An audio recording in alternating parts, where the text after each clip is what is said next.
Did the freeze-out game in 1985 really happen? This is a conspiracy that I've been wondering because I've done a lot of research and I've came to two conclusions. But before I start with the video, I'd like to say one thing. I just want to really say a massive thank you to all of you guys that have supported me on my return to YouTube. I really do appreciate it. The views and subs have only grown since I got back, and I do really appreciate your support. All the comments, all the likes, all the new subscribers, welcome. I just want to say a massive thank you because it's made my life so much easier returning back to YouTube. Anyway, as we all know, Michael Jordan and Isiah Thomas have had a feud. A kind of feud that everyone in the whole NBA world kind of knows. But how did this feud even happen? When was the beginning of the beef between these two legends? Well, apparently, it all began in 1985, in what was called the freeze-out game. Okay, so what happened in his rookie All-Star game in Indiana, in Indianapolis? Isiah led a movement among the Eastern vets. This is Michael's rookie All-Star game to freeze out Michael Jordan. Michael didn't like it. He doesn't like to lose even some silly All-Star game. And he held it against Isiah till death do them part. But did it really happen? Is this freeze-out game real? Or is it just something that was made up? Something that was hyped by the media and two, used by Jordan as a way to motivate himself, since we all know how competitive he really was, and he would use anything to motivate himself.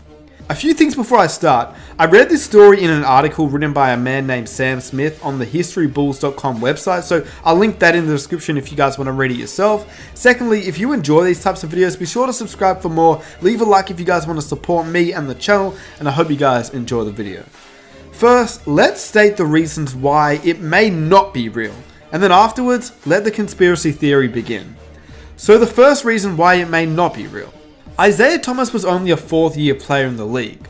Would he really have the ability to influence superstar players like Larry Bird, Julius Erving, Moses Malone, Magic Johnson, and George Gervin? Would he be able to come up with a plan to prevent Jordan from doing anything? And not to mention, also sell it to his head coach who had to be on the plan to stop Jordan too? Thomas said, and I quote, "I laugh at the thought, because I can definitely control those guys," he said sarcastically. Nonetheless, it became accepted as fact. Thomas was first questioned about it not long after the game, and he said, and I quote, "I remember people started writing about it, and then started talking about it, and then all of a sudden it became the truth," he said.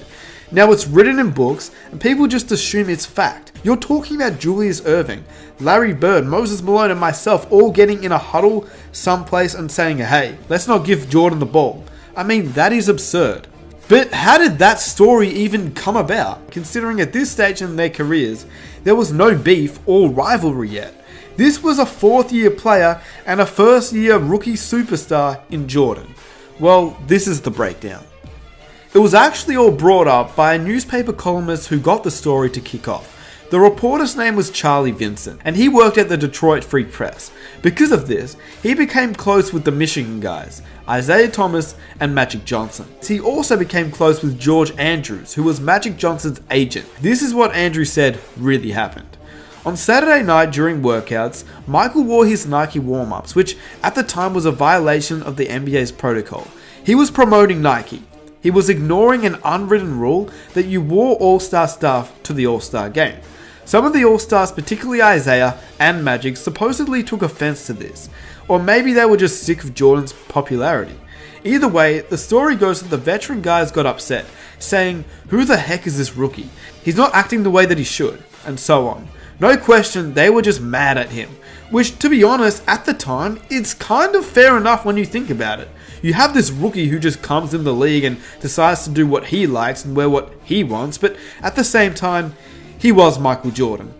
The legend has it that some of the older guys like Isiah, Magic, Gervin thought that Michael Jordan was coming off as cocky and arrogant.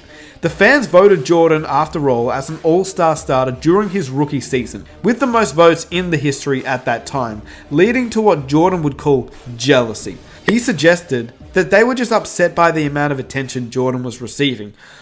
But I finally figured out as I got older that natural jealousy is a part of professional sports and any job. Mm-hmm. And I felt I skipped a lot of steps coming into the league. I didn't work my way up to the top. I skipped a lot of steps, and sometimes that creates some jealousies and just natural jealousies. Of course, today, it really wouldn't matter. You can wear anything you like. The dress code back then, though, was pretty straightforward.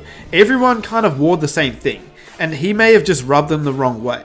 That's what Jordan believes as well. In an interview, he publicly stated that they were out to get him, and he truly believed at the time that there was a freeze-out conspiracy to not let him put on a show. Welcome back. When Michael Jordan entered the NBA in 1984, it was the league of Magic Johnson and Larry Bird. While it seems hard to imagine today, back then Michael was often cast in the role of the outsider. It wasn't always fun, though, admittedly, with you and Magic and Isaiah. I'm talking about 1985. A lot of basketball fans are aware there was what they call the freeze-out. For some reason, Isaiah and Magic didn't necessarily like it, what you were doing on the court, and they decided to have their own little freeze of Michael Jordan, literally not let them be affected by you or for you to be a factor in the game. You were able to smooth it over the years, but initially it was difficult to get acceptance. It was tough because I was very confused. I didn't understand exactly what was going on. I didn't understand the reasoning. I felt that, I always felt that I was the lowest on the totem pole and had to work my way up, so I didn't go in cocky. I made sure that I wasn't going to do that. Now, I know what you're probably thinking. And can't we just watch the game ourselves and figure it out for ourselves? And yes, you could. I mean, I'll put the link in the description. Feel free to watch it. But when I watch it personally, I personally don't see any kind of plan to suggest that they were putting a freeze out on Jordan. But then sometimes I do go back and look and say, well, maybe they could have passed it here. Maybe they could have passed it there. Because in the end, Jordan would only end up having 9 shots, which is not a lot for an all-star starting player.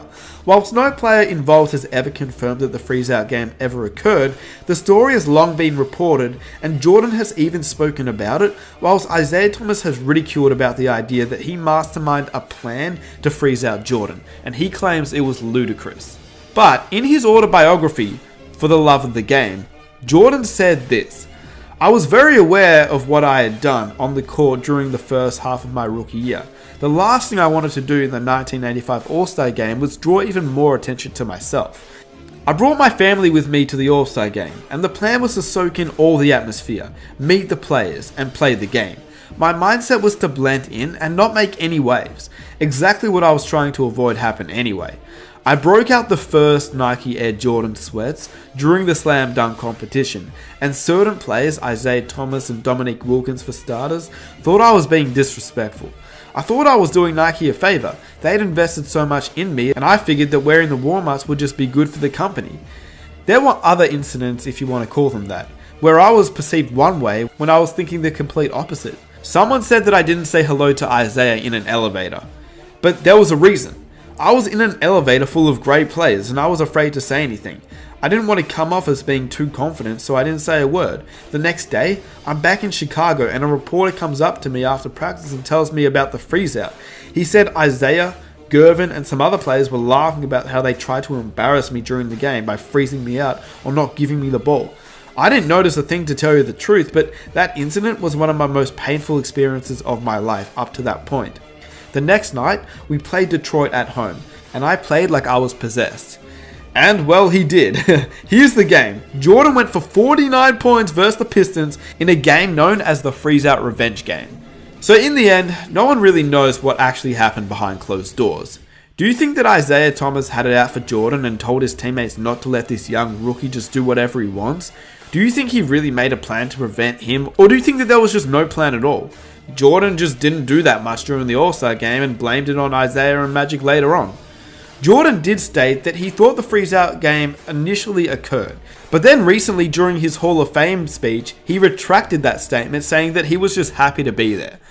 Isaiah Thomas, Magic Johnson, George Gervin, now they say it was a so-called freeze-out in my rookie season. I wouldn't have never guessed, but you guys gave me the motivation to say, you know what? Evidently, I haven't proved enough to these guys. I got to prove to them that I deserve what I've gotten on this level. And no matter what people may have said, if it was a rumor, I never took it as truth. But you guys never froze me out because I was just happy to be there, no matter how you look at it. but something tells me that the look on Isaiah's face maybe suggests that he was part of a conspiracy to stop Jordan. Honestly, if you guys want to know my opinion, I believe when Jordan was playing, he used this as motivation, even if it wasn't true. He used it to fuel him, because Jordan would use anything for motivation, and knowing Jordan, we know he loves getting back at people who once crossed him. Now, on the flip side, I wouldn't put it past Isaiah to try to put Jordan back in his place. Plus the fact that Isaiah was probably a little jealous of Jordan. Jordan being the face of Chicago, and Isaiah being a Chicago native, with MJ getting all the love. So when I watch the game, I don't really see any conspiracy at all. So with that said, if you guys enjoyed the video, please be sure to subscribe for more. Be sure to follow me on Instagram, and let's see if we can reach 1,000 likes for the next video. If you enjoyed this video, please be sure to check out some of my other videos right now. I'm out. Peace.